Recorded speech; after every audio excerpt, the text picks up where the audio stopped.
નમસ્કાર મિત્રો, આજના સેશનમાં મહત્વના પ્રશ્નોની ચર્ચા જોઈશું. રાષ્ટ્રીય ગાનની રચના કોણે કરી? રવિન્દ્રનાથ ટાગોર. રાષ્ટ્રગાનને કેટલા સેકન્ડમાં પૂરું કરવાનું હોય છે? 52 સેકન્ડમાં. પ્રથમ અને છેલ્લી પંક્તિ ગાવામાં 20 સેકન્ડ. ભારતીય રાષ્ટ્રીય કોંગ્રેસના 27મા અધિવેશનમાં સૌપ્રથમ ગાન કોના દ્વારા ગાવામાં આવ્યું? સરલા દેવી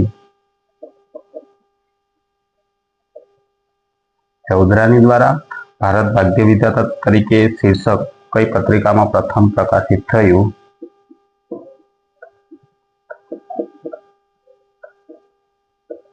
તત્વબોધિની. તો મિત્રો, આ પ્રકારના જે પ્રશ્નો